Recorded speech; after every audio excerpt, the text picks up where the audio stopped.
Nunca se apartará de tu boca este libro de la ley, sino que de día y de noche meditarás en él. Los pastores Luis y Viviana Cruz presentan Un Momento con la Palabra. Ataduras generacionales yo lo denomino retener pecados, porque ahora entiendo que solo basta ir al trono de la gracia y no importa si los pecados fueron del abuelo, tatarabuelo, bisabuelo, otnabuelo, creo que la 20 generación se llama otnabuelo, acabo de saberlo porque lo leí en algún lado, no importa quién lo haya cometido, no importa quién lo haya realizado, en el trono del Señor será resuelto. Ahora lo tengo supremamente claro. Ahora quiero aclararle, como dice el salmista en el Salmo 129, este es el trono de Dios. Ahora este altar es el trono de Dios. Lo único que tenemos que ir nosotros es al altar de Dios y en el altar de Dios tenemos un encuentro con su trono. Lo leí en este ayuno vital también y para mí fue maravilloso encontrarme con la gran victoria, con la gran maravilla y con la gran bendición que aquí en la casa de Dios tenemos un encuentro con su trono. Amén. Y pensé que debía ser el camino de esta semana. Intenté comenzar a estudiarlo y no pude. Y como estoy escuchando al Espíritu Santo, entendí que ese no era el tema. Empecé a estudiar y dije, bueno, Señor, entonces vamos a hablar de la purificación del templo primero. Sí, vamos a purificar el templo primero y es lo que vamos a hacer ahora. Entonces, Ezequiel 43:10 se dice, tú, hijo de hombre, muéstrale a la casa de Israel esta casa. Entonces, ¿qué es lo que está pasando contigo en este ayuno vital? Dios te está mostrando esta casa. Dios te está mostrando qué pasó con tu matrimonio, qué pasó con tu economía, qué pasó con tus hijos, qué pasó con tu vida espiritual, qué ha venido pasando con tu trabajo. Y Dios lo que va a mostrarnos es que no está fuera de nosotros la solución de nuestra economía, no está fuera de nosotros la solución de nuestra salud, ni está fuera de nosotros nuestra vida espiritual. Lo segundo que dice, y es muy bello, el verso 11, no, la segunda parte del verso 10, y si se avergonzasen de sus pecados, miran el diseño de ella. Mira, entonces tenemos en el verso 10, Ezequiel 43:10, un condicional, un condicional. El Señor dice, muéstrales el diseño, hijo de hombre. Y sí, por favor encierre ese y sí. Es decir, y si no, no les muestres el diseño. Así que este y sí es el condicional de la palabra de Dios. Es el condicional de la palabra de Dios. Ahora tenemos lo que hemos venido estudiando en este ayuno, la cláusula de propósito. El Señor nos va a decir cuál es su propósito por el cual se pasaron circunstancias en esta casa, de salud, de economía, de hogar, de familia, de trabajo. Y dice el verso 11, y si se avergonzaren de todo lo que han hecho, hazles entender el diseño de la casa. Hoy especialmente estudiamos la multiforme gracia, la multiforme sabiduría de Dios, porque mis amados, vamos a necesitar la multiforme sabiduría de Dios para entender el diseño de esta casa. Vamos a necesitar que Él nos lo explique. ¿Qué nos va a explicar? Dice Ezequiel 43:11, que su casa tiene una disposición. Subrayelo por favor en su texto, que su casa tiene unas salidas y tiene unas entradas y tiene unas formas y tiene unas configuraciones y tiene unas leyes. Y dice el Señor Dios Todopoderoso, está hablando papá, le está hablando a la personificación del Señor Jesucristo, que es el Hijo del Hombre. Recuerda que aquí Ezequiel es un tipo del Señor Jesucristo. No siempre lo vamos a entender, pero lo inferimos. Recuerda que el Señor Jesucristo es en toda la Biblia, desde Génesis 1:1, cuando el Señor dijo, creemos los cielos y la tierra, y está Jesús y el Espíritu Santo con el Padre, diseñando los cielos y la tierra, que esa es la casa mayor, ¿cierto? Ahora está el Señor diseñando nuestra casa y le dice al pueblo de Israel, tú, hijo de hombre, que es el profeta Ezequiel, muéstrales el diseño. Entonces, el diseño lo vio en visión el profeta Ezequiel, quien aquí se denomina el Hijo del Hombre. como un tipo del Señor Jesucristo en los evangelios, ¿cierto? Él viene a mostrarle a su iglesia y dice, la casa tiene una disposición, la casa tiene una salida, la casa tiene unas entradas, la casa tiene unas formas, unas configuraciones, unas leyes y unas reglas. La casa tiene 7 cosas. Dígamelas usted, subrayelas en su Biblia, esté dispuesto para entenderlas, amado, porque es muy necesario que cada uno de nosotros entienda el diseño, entienda la disposición, entienda lo que el Señor está trabajando en nuestras vidas. Y después dice de una manera especial, en ese mismo versículo 11, descríbelo delante de sus ojos. ¿Para qué? Aquí tenemos la cláusula de propósito. ¿Para qué? Recuerde que la palabra por qué es una palabra de redefinición. El Señor nos va a decir el cómo, el por qué, ¿cierto? Pero también nos va a decir el para qué. Y el para qué en la Biblia se llama cláusula de propósito. La razón por la que el Señor le pidió a Ezequiel que le mostrara a la iglesia el diseño de esta casa y de esta casa. Así que dice, léalo conmigo nuevamente, y es la mitad del verso 11. Descríbele delante de sus ojos para que guarden toda su forma y todas sus reglas y las pongan por obra. Amén. Entonces el Señor dice, descríbelo delante de sus ojos para que ellos puedan saber cómo se tienen que hacer las cosas en los caminos del Señor. Ahora vamos al verso 12, que creo que es el corazón de nuestro mensaje en este día, donde están encerradas todas las casas y la casa del Señor. Y dice, esta es la ley de la casa sobre la cumbre del monte, el recinto entero y todo en derredor será santísimo. Es increíble, pero el Señor dice, el recinto entero, es decir, esta casa, todo debe ser santo. Y la Biblia dice santísimo. Es increíble, ¿cierto, hermanos? Entonces, tenemos esa cláusula de propósito que es llegar. Entonces, ¿qué es lo que nos dice el texto? Que cada detalle de la dirección de Dios para esta casa debe ser llevado a cabo. Y que lo que ha venido pasando, que nos dio problemas de salud, que nos dio dificultades económicas, problemas relacionales y circunstancias, es que nosotros no cuidamos el diseño de esta casa, pero tampoco cuidamos el diseño de esta casa. Y lo que el Señor se propone es que desde hoy en adelante cuidemos cada detalle. Esto viene desde antes, es que no fuimos cuidadosos. ¿Qué fue lo que el Señor le enseñó a Moisés en el monte? En el capítulo 25, el diseño del tabernáculo. Y cuando terminaron de diseñar el tabernáculo que representa al Señor Jesucristo, el Señor lo que quería es que el Señor Jesucristo sea formado en nosotros. ¿Qué es lo que estamos haciendo al ordenar nuestra casa? Que el Señor Jesucristo sea formado en nosotros. Ese es el diseño. A lo que vamos a llegar y lo que tú y yo vamos a entender es que hay un diseño para la casa, hay un diseño para nuestra familia, hay un diseño para nuestra vida. Y ese diseño es que Cristo se ha formado en nosotros. Amén. Para eso estamos en la iglesia. ¿Cuándo esta casa será perfecta? Cuando Cristo se ha formado en ella. ¿Cuándo esta casa será perfecta? Cuando Cristo se ha formado en ella. ¿Cuándo esta casa será perfecta? Cuando dejemos formar a Cristo en ella. Amén. Y hemos estado, iglesia, y digo hemos, y me incluyo, porque hemos estado perdiendo tanto tiempo en dificultades, en chismes, en murmuraciones, en negocios. Realmente todo lo que ha diseñado este mundo es para desviarte de tu diseño original y de tu camino a la patria celestial. Así que lo que está haciendo el Señor cuando dice, descríbelo a sus ojos, ¿para qué? Y es la segunda cláusula de propósito. La primera, verso 11. Y si se avergonzaren de todo lo que han hecho, hazles entender el diseño de la casa. O sea que si no, no podremos entender el diseño. O sea que es sencillo, como decimos en Colombia, ¿cierto? Huevo es, gallina lo pone. ¿Qué ha pasado?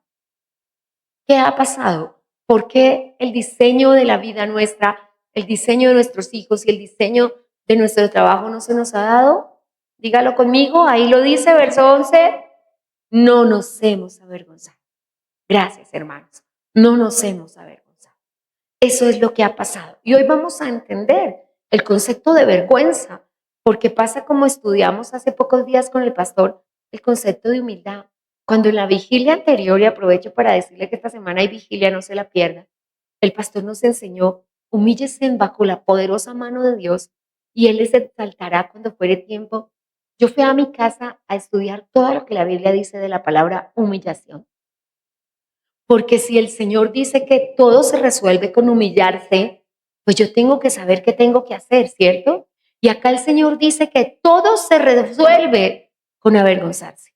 Así que vamos a avergonzarnos y tener por seguro, primero, que cada detalle tiene que ser cuidado. Si estás construyendo una casa, cada detalle tiene que ser cuidado. Yo puedo decírtelo que cuando construimos esta casa, esto fue lo que hice. Esto fue lo que hice. Trabajar en avergonzarme para que Dios diera el diseño de cada cosa. Cuando me preguntaba el arquitecto, ¿quién hizo esto? Yo le decía con toda claridad y sin ninguna vergüenza, el Señor. Si usted me lo pregunta, no tengo ni idea de arquitectura, ni idea de ingeniería, ni idea de nada.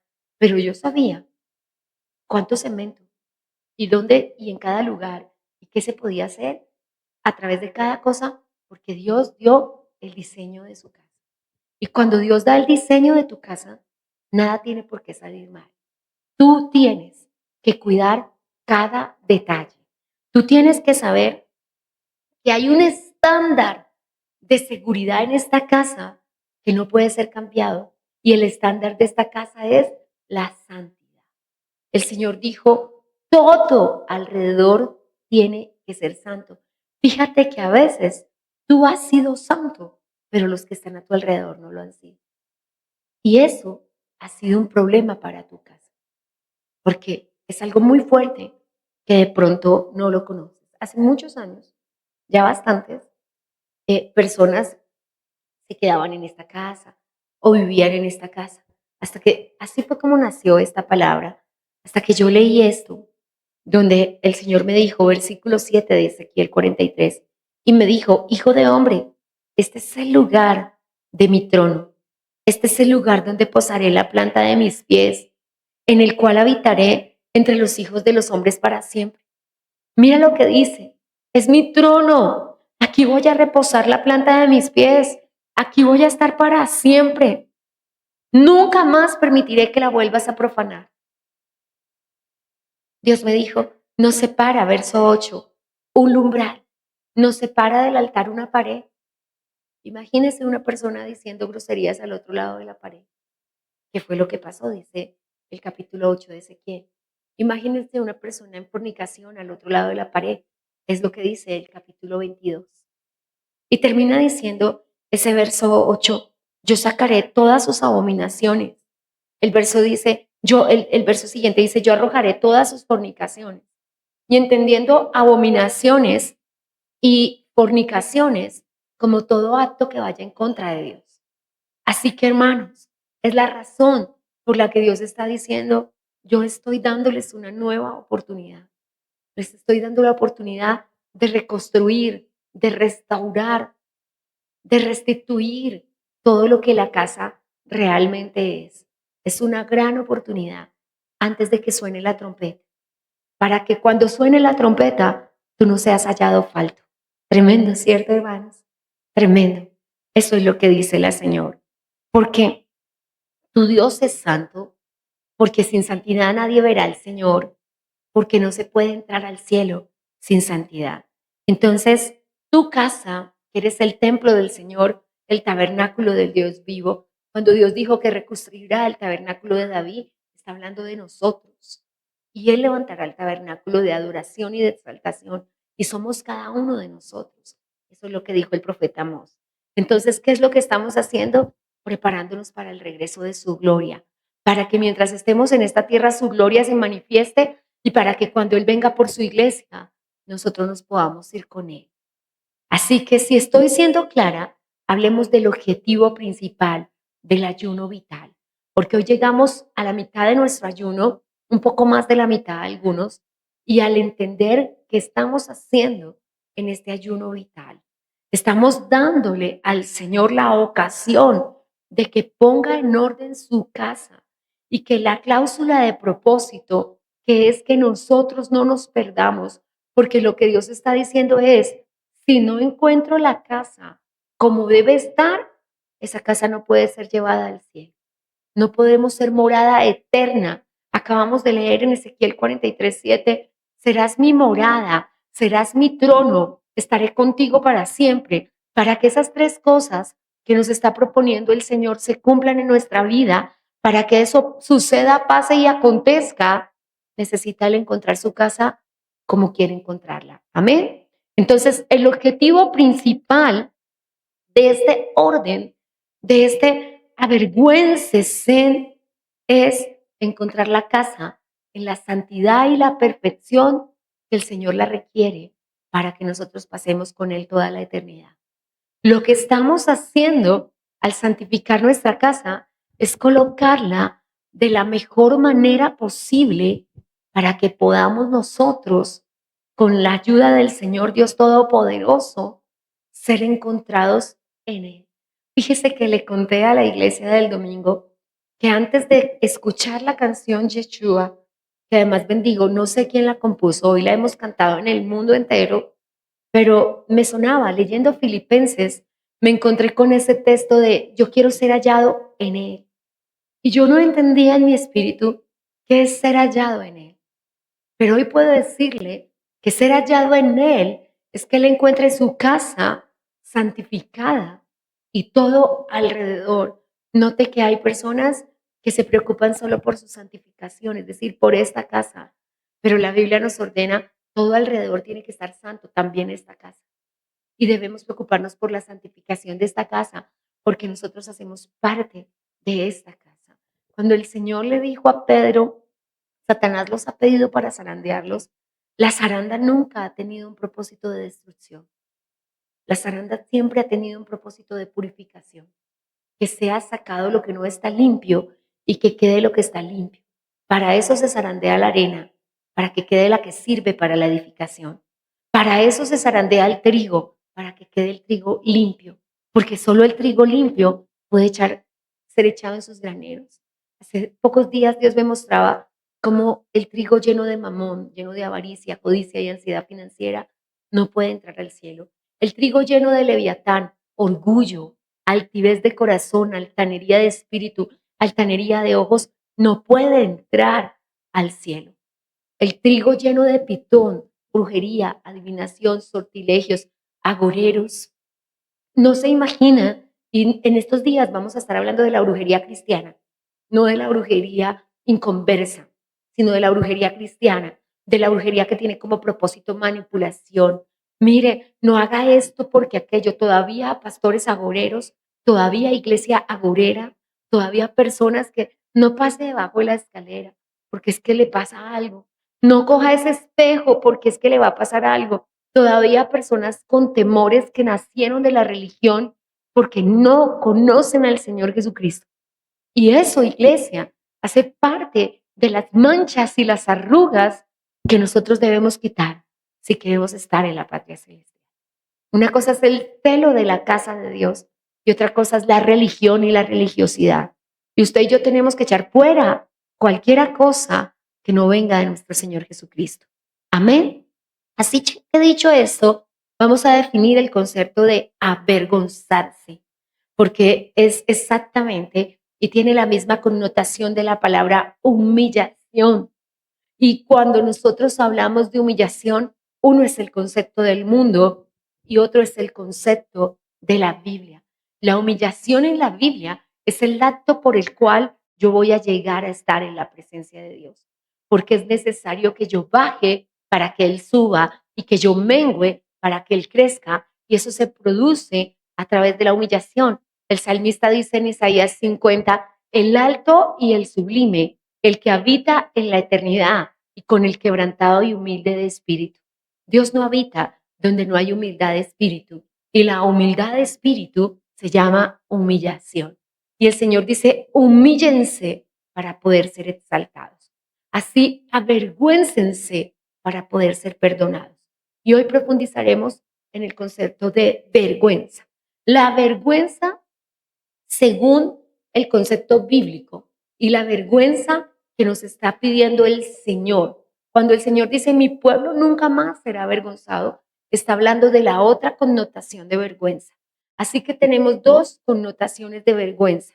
La palabra vergüenza es una palabra hebrea que aquí en Ezequiel se traduce calán, que significa confundir y afrentar. Eso es lo que produce la vergüenza, confusión y afrenta.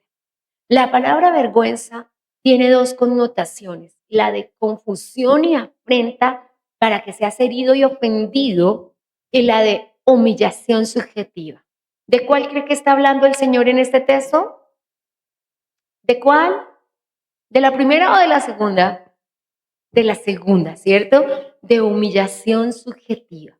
Humillación subjetiva es cuando yo mismo soy capaz de humillarme ante Dios, reconociendo que las necesidades físicas que vinieron a mi cuerpo, que las necesidades económicas que vinieron a mi economía y que las necesidades espirituales que vinieron a mi ser espiritual fueron producidas por mi pecado, por mi rebelión, por mi iniquidad o mi transgresión, que son las cuatro formas de pecado que describe el Salmo 32.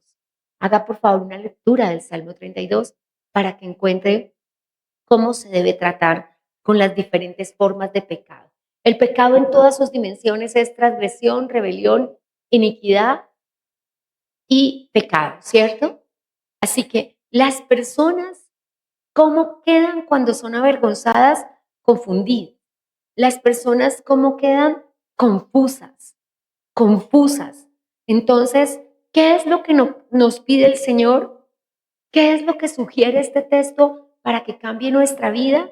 Que si tenemos un verdadero arrepentimiento, si de verdad nos da el Señor el querer con el hacer de cambiar, lo que sentiremos es vergüenza. Déjeme que hay cosas que deben ser puestas a través del ejemplo, porque a veces no lo podemos captar desde el concepto. ¿Qué es lo que espera Dios? Que produzca la visión del templo en el pueblo. Recuerde que había pasado. El templo primero, el que jamás podrá ser reedificado, que tiene que reedificarlo el propio Señor Jesucristo en el reino de los cielos, en la nueva Jerusalén, porque en la tierra no puede ser reedificado, porque lo que hizo Salomón tan glorioso, no hay una plata que pueda medir cuánto se invirtió. Y ni siquiera el segundo templo, ni el tercer templo que hizo Herodes, ni el que va a ser el anticristo, se compara al templo que hizo David. Entonces, cuando el Señor le dice, muéstrales el templo, porque esta generación es 70 años después, es la generación de 8 años después de que comenzó el cautiverio, es decir, que es la generación de 50 años antes de que se acabe el cautiverio, porque cuando tuvo estas visiones, Ezequiel las tuvo durante los años. Comenzaron las visiones a los 7 años de que él estaba en el cautiverio. Y no sabemos cuántos años vivió Ezequiel. Sabemos cuántos años llevaban de cautiverio porque él dice en el año en que gobernaba Nabucodonosor, en el año en que pasó esto, y por eso sabemos cuántos años habían pasado. Pero todavía el cautiverio no se había acabado ni se iba a acabar. El precursor de que el cautiverio se acabó fue Daniel. Así que ellos están con una promesa. Cuando se avergüencen, el Señor les permitirá cambiar. Y lo segundo que dice es, muéstrele. El Señor le da un aliciente. Es exactamente, por eso tiene que ser a través del ejemplo. Cuando llegas a esta altura, tercer bimestre del año, y tu niño va perdiendo el año y tú pones una bicicleta delante de él. La mejor, la todoterreno, la que tiene todas las cosas, y tú le dices, mírala, solo te la daré si te avergüenzas y pasas el año.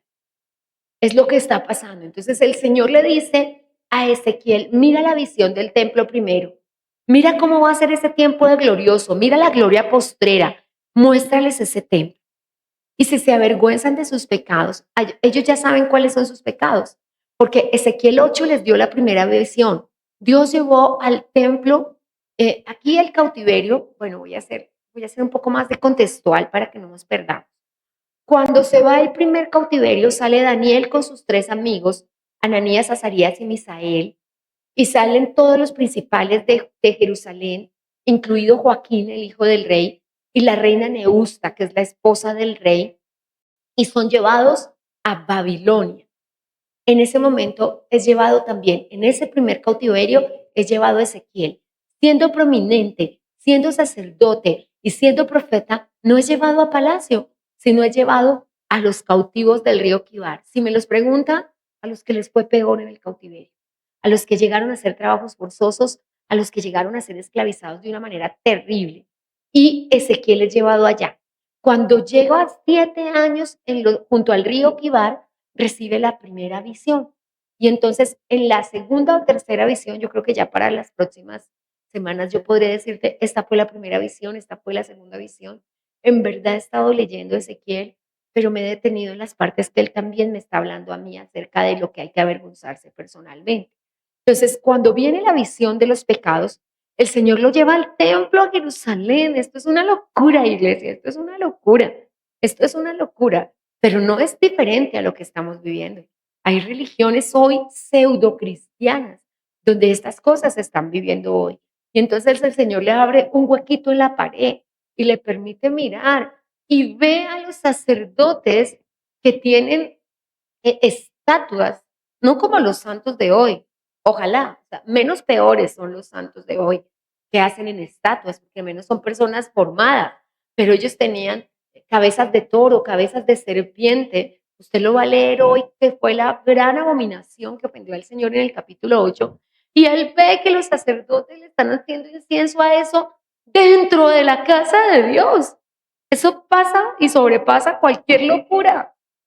Y el Señor le dice a Ezequiel, vea por qué se produjo el cautiverio. Y es lo que usted tiene que recibir en este momento, porque usted lo que está recibiendo es por qué se introdujo el alcohol en su casa, por qué pudo entrar la drogadicción a su casa, por qué pudo entrar los problemas económicos a su casa.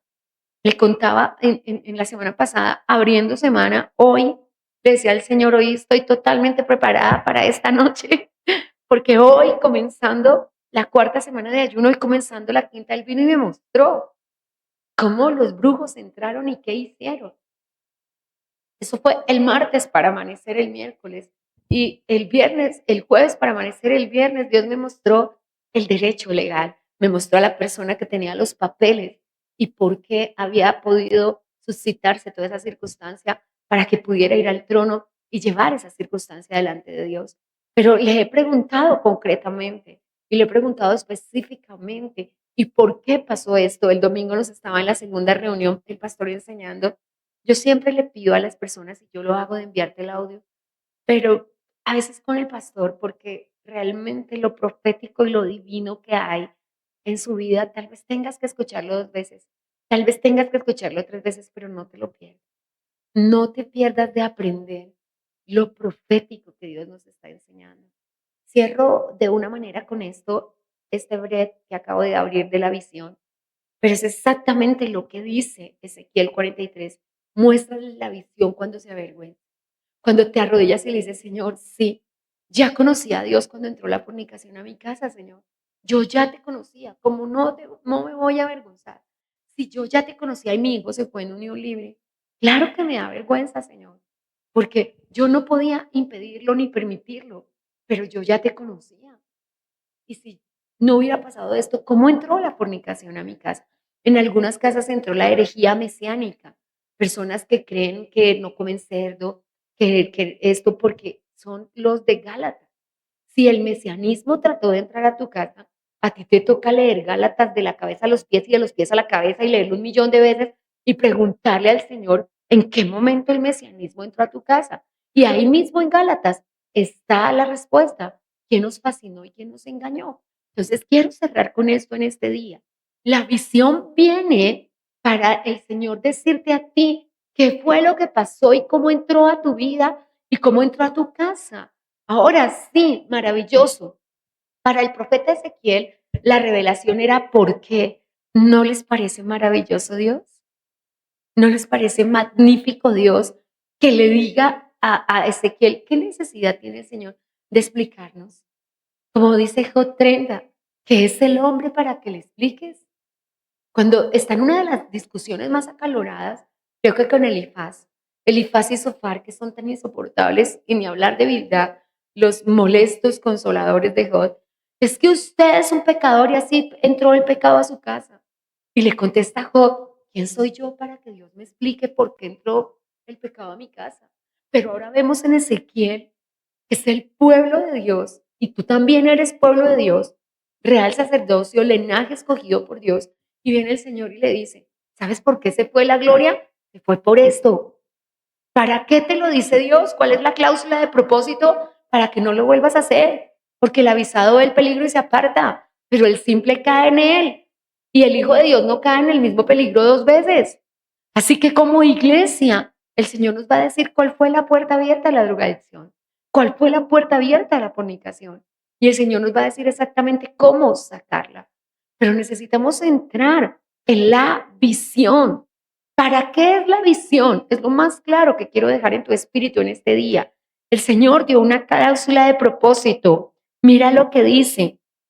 Tú, hijo de hombre, muéstrale. Ese muéstrale es la visión. Muéstrale a la casa de Israel esta casa y avergüéncense de sus pecados y midan el diseño. ¿Para qué es la visión? Para que se produzca la vergüenza de la que estamos hablando en este día. Ahora pongo otro ejemplo, exactamente como la bicicleta al niño. Para eso es la visión en nosotros. Pero también tenemos que entender que la visión tiene un propósito celestial, producir vergüenza en nosotros. Nota cómo la gente testifica para que tú sepas si hay vergüenza. Uy, si usted me hubiera conocido a mí cuando yo mataba y comía el muerto, usted me hubiera visto pastora cuando yo le rompía la cara a todo el mundo. ¿Dónde ves vergüenza ahí? ¿Dónde ves pena ahí? ¿Cierto? Pero vamos a Lucas, ¿cierto? Vamos al publicano. ¿Recuerda el publicano? Señor, yo tengo tanta vergüenza, yo ni siquiera puedo levantar mi cara, ni siquiera tengo permiso de estar aquí, Señor, porque en verdad tú sabes quién yo soy, una persona que vendió a su pueblo, una persona que va contra tu ley, una persona que traicionó a tu nación trabajando con los romanos, Señor, no soy digno. Eso es vergüenza. Nosotros necesitamos no comportarnos como el fariseo. ¿Recuerda el fariseo al lado del publicano? Mire a ese hombre, mire a ese hombre, ese pecador. Yo doy diezmos de todo lo que trabajo. Diezmo la menta y el lineldo. Yo ayuno 2 veces por semana. Él fue a sacar pecho y el otro hombre fue a arrepentirse. Eso es lo que nos está pidiendo Dios y que sintamos vergüenza. Si sentimos vergüenza, lo siguiente que va a pasar es que no lo vamos a volver a hacer. Yo todavía escucho y de verdad se lo digo de todo corazón, me parece tan difícil en alguien que ha tenido cáncer, me parece tan difícil en alguien que ha tenido diabetes, me parece tan difícil en alguien que ha visto la muerte de un hijo, que ha perdido a su cónyuge, que su hijo está en las drogas. Las drogas y la fornicación son diferentes a todos los pecados, son posesión satánica. Ese cuerpo le pertenece a Satanás en cuerpo y alma. Usted no puede seguir con orgullos ante eso. Es una cosa tan difícil. Y yo todavía veo a la gente, a mí nadie me viene a regañar. Mi hijo me habló duro y un pastor me dijo que yo no tengo por qué dejarme zarandear. Y yo le digo, ¿de verdad? Porque mi Biblia dice todo lo contrario. Mi Biblia dice que yo bajo la cabeza, sea mi hijo, sea mi hermano, sea mi primo, sea mi papá, y yo bajo la cabeza, porque el que se humilla será exaltado, pero el que se exalta será humillado. Pero simplemente yo no entiendo cómo el Señor ha permitido la humillación del cáncer. Déjeme decirle que día tras día mueren personas de cáncer que no tuvieron la oportunidad que usted y yo tenemos de ser sanados, que no tuvieron la oportunidad de conocer al Señor Espíritu Santo. Día tras día mueren personas en accidentes de tránsito. Tú vas a un lugar y ves el tratamiento a que está siendo sometido una persona que tiene el proceso que tú pasaste y tú dices, Dios mío, y tú a mí no me permitiste eso. Tú a mí no me permitiste pasar por la necesidad de pedirle a alguien. Tú a mí no me permitiste pasar por hambre. Tú a mí no me dejaste en vergüenza para pagar una deuda. Y cuando nosotros no hemos cambiado, y es ahí donde no se nota la vergüenza, iglesia, en la venganza, en el odio, y nosotros no tenemos. He pasado los últimos meses estudiando acerca del juicio a los demás, y lo único que tengo para decirle acerca de ello es que lo único que sucederá es que juicio sin misericordia se hará sobre los que no tengan misericordia. No nos corresponde a nosotros la vida de las otras personas. Y ha sido el más grande y tramposo estratagema de Satanás, ponerte a mirar la vida de otra persona para que descuides lo que tú tienes que hacer en la tuya. Con el trabajo que tenemos es más que suficiente, pero iglesia, no podemos pasarnos toda la vida trabajando solo en nosotros y nuestra familia. ¿Cuándo vamos a ser de bendición para el reino? Hay más personas que necesitan ser salvadas, pero si yo me tomo toda mi vida en cambiar yo, ¿cuándo voy a ayudar a cambiar a mis hijos? Y si nuestra familia se toma muchos años en cambiar, ¿cuándo vamos a ayudar a cambiar a nuestros abuelos, a nuestros vecinos? ¿Nota la estratagema de las tinieblas? Para que la iglesia no pueda trabajar en otras personas, la tiene enredada en el pecado. Nosotros no lo podemos permitir. No lo podemos permitir. Así que necesitamos pedirle a Dios un cambio. Ahora soy clara. Si no se producen los cambios, ¿por qué Job no necesitó que se le murieran nuevamente sus 10 hijos y perderlo todo y volver a estar enfermo? Job tuvo una lepra diferente a la que tienen los demás. Tal vez lo estudiemos un día. Job tuvo una lepra que sobrepasaba la que tienen las demás personas. Todos aquí sabemos que la lepra es incurable y contagiosa. Así que por más que que me enojo, no juzgo a los amigos de Job, se le acercaron. Los demás no se le acercaron. Se le acercaron para fregarle la vida, pero se le acercaron. Así que necesitamos entender, iglesia, que nosotros, por eso el texto comienza diciendo, y si se verso 11 en la mitad, hazles entender. Y esto es lo que está haciendo con nosotros el Señor en este ayuno vital. Hazles entender. Hazles entender. La única forma de que una enfermedad regrese, la única forma de que un problema vuelva a pasar es que no entendimos. Pero si nosotros entendemos, no tenemos que volver a pasar por eso una segunda vez. No tienes que pasar por la misma enfermedad, no tienes que pasar por otra pérdida, no tienes que pasar por circunstancias difíciles, no, no tienes que pasar. Pero si no entiendes, ahora no nos toca ni siquiera entender a nosotros. El Señor dijo a la palabra profética, hazles entender. Así que, ¿qué es lo que tenemos que entender? Déjeme decírselo un poquitico y apenas estamos comenzando en este día. ¿Qué es lo que nosotros como iglesia tenemos que entender? Dios quiere que entiendas que Dios no ha terminado contigo. Que así tú seas el pábilo que humea, que está a punto de apagarse, la caña cascada que está a punto de partirse, Dios no ha terminado contigo. Dios te va a restaurar, Dios te va a reconstruir, Dios te va a edificar, Dios te va a renovar. Y esto no son palabras para darle una palmada a la espalda a alguien. Esto no es para darle contentillo a alguien mientras se muere. Yo le digo, ay, Dios le va a sanar, ay, Dios le va a cambiar. No, esto va a suceder. Son palabras reales, salieron de la profecía de Dios.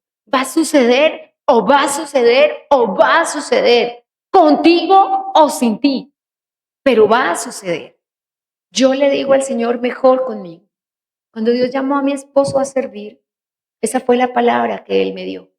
Y ayer me encontraba en el año en que Dios me dio esa palabra. Porque en este año de mi vida, en el hoy, fue que yo, en el día que representa este día, yo acepté servirle a Cristo. Y no acepté servirle por buena voluntad. Soy hija de pastores y sé lo que pasa en las iglesias.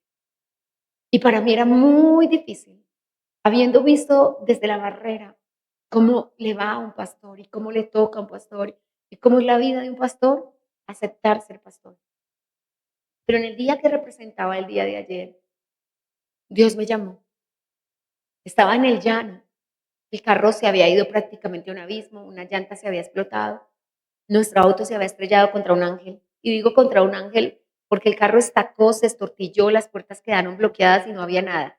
En el llano no hay absolutamente nada. No había ni un monte acá, ni un monte acá, absolutamente nada. Pasamos un puente colgante. Habíamos pasado por el agua del auto y cuando terminó de pasar el puente colgante, se explotó una llanta. ¿Sabes que cuando se explota una llanta, un carro queda sin dirección y se vuelve loco? Si se hubiese explotado la llanta en el puente colgante, yo no estaría aquí hoy. Pero se explotó al terminar el puente colgante porque Dios me dijo, hubiera podido permitir que se explotara un poquitico atrás. Nos quedamos con mi esposo un mes en los Llanos Orientales. Cada día de mi vida diciéndome las razones por las que tenía que servirlo. Y yo tratando, porque el hombre es tan necio que cree que puede argumentarle a Dios, diciéndole lo difícil que era el pastorado. Hasta que en este año que representa este día, él cuando me dijo, él será pastor contigo o sin ti. En este año yo le dije, mejor conmigo, porque yo sabía lo que eso significaba. Y él necesitaba una pastora. Así que en esta hora, amados, quiero decirte que el objetivo principal de este ayuno, de nuestro ayuno vital, es que cada uno de nosotros pueda recibir la visión de la que habla Ezequiel 8, que abominó de nuestra vida el Señor.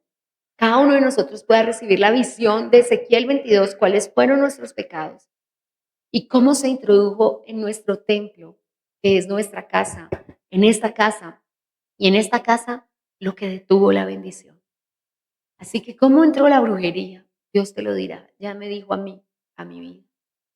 ¿Cómo entraron las enfermedades? Para que nunca tengan que regresar. La única norma y el prerequisito aquí es humíllese, avergüéncese. Recuerde que el concepto de vergüenza es humillación subjetiva. Yo me humillo. Eso es humillación subjetiva. Yo le digo al Señor, yo se lo digo y Él lo soluciona.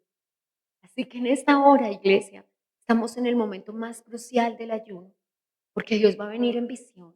Si necesitas saber qué es una revelación, hace 2 o 3 domingos en el servicio de las 8 de la mañana, Dios me permitió enseñártelo, porque la revelación va a venir.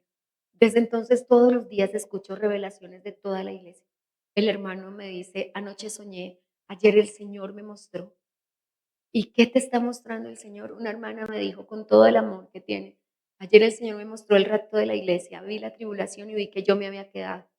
Ahora falta que el Señor le diga por qué se quedaba. Necesitamos, eso es revelación. Que el Señor te diga cómo se introdujo el alcohol a tu casa y cómo lo vamos a sacar. Porque lo maravilloso de esta revelación es que papá no solamente nos va a decir cómo entró, sino nos va a decir cómo saldrá y cómo no estará en nuestras siguientes generaciones. Amén. Así que lo que se corte ahora quedará acordado para siempre. Tú volverás al propósito divino porque Dios no es hombre para mentir ni hijo de hombre para arrepentirse. Dios quiere que tú entiendas que su mano no se ha acordado para bendecir, ni su oído se ha dañado o enfermado ni agravado para que él no oiga. Pero tú eres el que tiene que orar.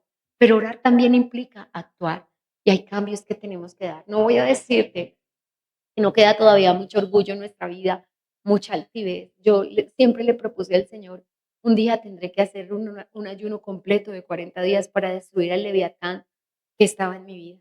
Él se encargó de destruirlo él mismo de muchas maneras, porque cuando nos exaltamos, Él nos humilla. Y toda humillación que es permitida en nuestra vida, el único propósito que tiene es que Él crezca. Así que, mis amados, toda enfermedad ofrece humillación. La primera humillación de estar, como dice mi esposo, allá en el hospital con la bata de la vergüenza, con la colita al aire. Tremenda humillación. Para nosotras las mujeres, estar ahí acostadas, desnudas, y entran 20 personas. Nosotros que estamos acostumbradas a la desnudez de un único hombre en nuestra vida, y entran todas esas personas a tocar el cuerpo. Es también humillación. Así que, mis amados, Dios quiere evitarnos esa vergüenza si nos avergonzamos nosotros mismos. Amén. Si bajamos nosotros mismos, Él crecerá. Si nosotros crecemos, Él menguará. Así que es lo que nos propone el Señor en este día. Aleluya. Me despido de la audiencia declarando que la visión se producirá porque tú vas a estar en el propósito, porque nuestro Dios es misericordioso y no ha acabado con nosotros. Hemos escuchado Un Tiempo con la Palabra, con los pastores Luis y Viviana Cruz. Dios los bendiga.